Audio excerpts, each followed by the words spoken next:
साथियों नमस्कार, मैं नागेंद्र कुमार कुशवाहा, राष्ट्रीय सचिव विश्व भारती जन सेवा संस्थान।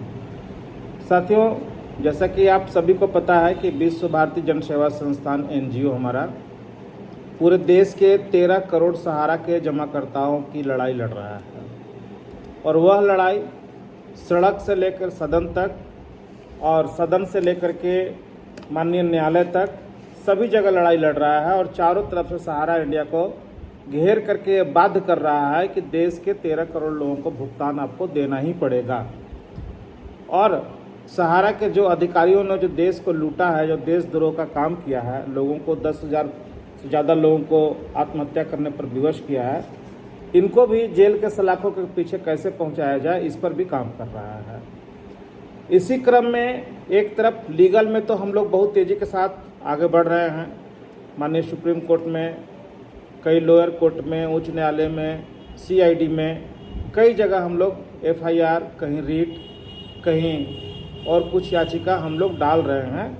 लेकिन इसका मतलब ये नहीं है कि हमारे देश के जो माननीय प्रधानमंत्री जी हैं, कई जिम्मेवार नेतागण हैं, कई राज्य के मुख्यमंत्री जी हैं, महामहिम राष्ट्रपति महोदया जी हैं, इनके सामने हम अपनी बात को न रखें, ऐसा भी संभव नहीं है।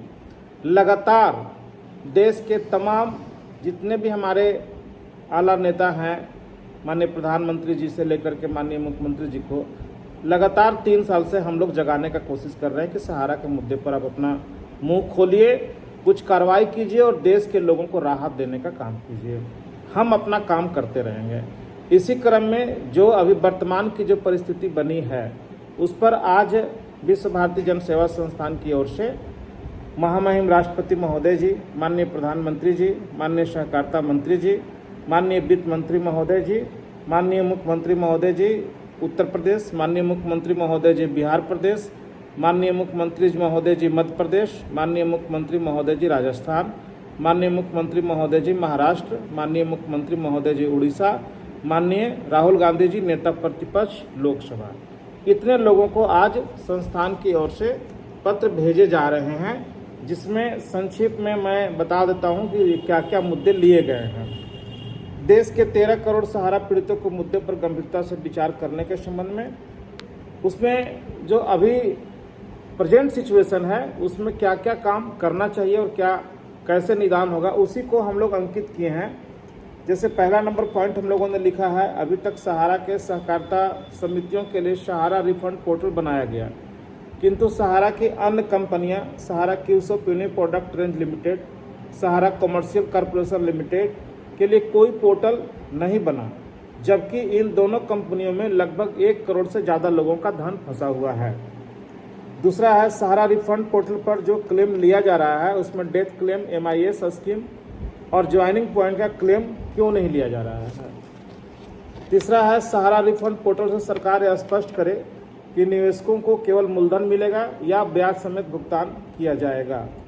चौथा है, अभी तक देश भर से सहारा रिफंड पोर्टल पर 1,35,34,410 लोगों ने लगभग 1 लाख करोड़ का क्लेम किया है, जबकि सहारा रिफंड पोर्टल पर मात्र 5,000 करोड़ रुपया ही भुगतान के लिए दिया गया है, जिसमें से 5,139 करोड़ रुपया बिना ब्याज के अधूरा भुगतान किया गया है, जिसमें 50,000 रुपये तक ही भाग्यशाली लोगों को ही मिल सका है। बाकी रकम भुगतान करने का रोड मैप सरकार के पास क्या है, उसे स्पष्ट करें।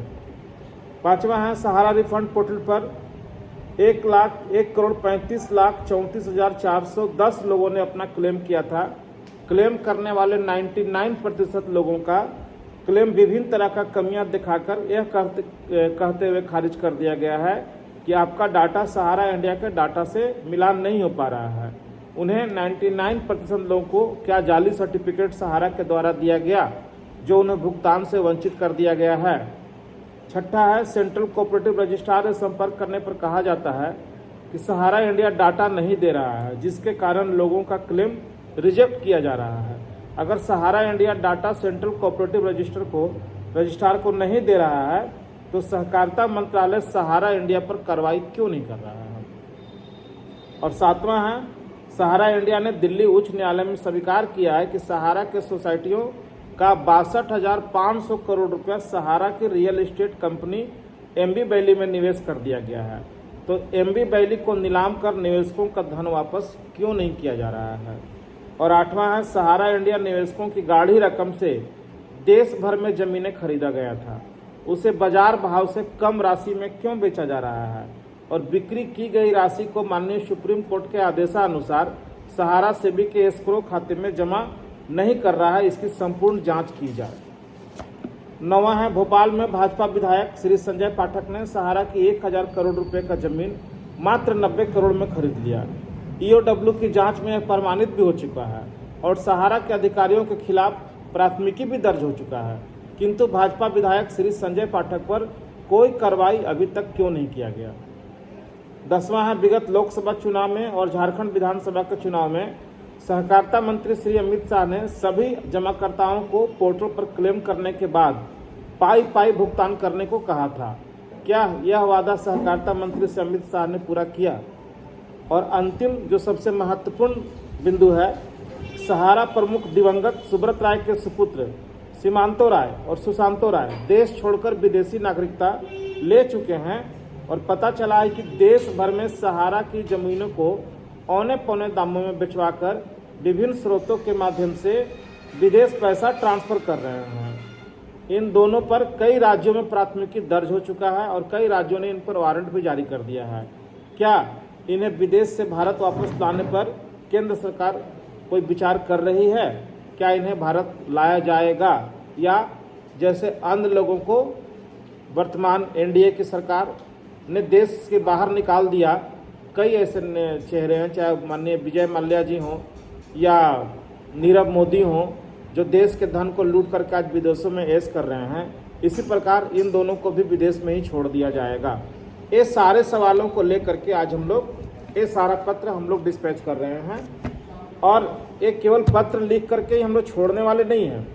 ये पत्र जैसे ही रिसीविंग हो जाएगा और उसका जवाब हम लोगों को नहीं आएगा तो इस सभी लोगों को हम लोग आरटीआई के माध्यम से जवाब तलब भी करेंगे और उस जवाब को हम लोग माननीय सुप्रीम कोर्ट में, हाई कोर्ट में सब जगह जाकर के लगाएंगे। जवाब नहीं भी देते हैं तो भी इस पत्र को हम लोग माननीय न्यायालय में रखेंगे कि आखिर इस देश की सरकार किसके लिए है। क्या देश के 13 करोड़ सहारा के जमाकर्ता और उनके परिवार को मिला दे तो आधी आबादी मतलब 50 लाख से ज़्यादा लोग क्या इस देश के वासी हैं कि नहीं हैं। क्या उनको उनका न्याय मिलना चाहिए कि नहीं मिलना चाहिए। इन तमाम बातों को लेकर के जहां विभिन्न न्यायालय में हम लोग गए हैं वहां भी इसको हम लोग रखने का काम करेंगे। तो साथियों, संस्थान पर विश्वास बनाए रखें। संस्थान अपना काम कर रहा है, हम न्यायालय में भी हैं, हम सड़क पर भी हैं और सरकारों को घेरने में भी कोई कसर नहीं छोड़ने वाले हैं। अभी आप और कुछ देखेंगे, अभी तो जो भी कुछ हुआ है वो बहुत कम है। घटनाक्रम बहुत तेजी के साथ अब बढ़ेगा और आप देखेंगे कि देश के विभिन्न न्यायालयों में, सड़कों पर भी हम लोग नजर आने वाले हैं।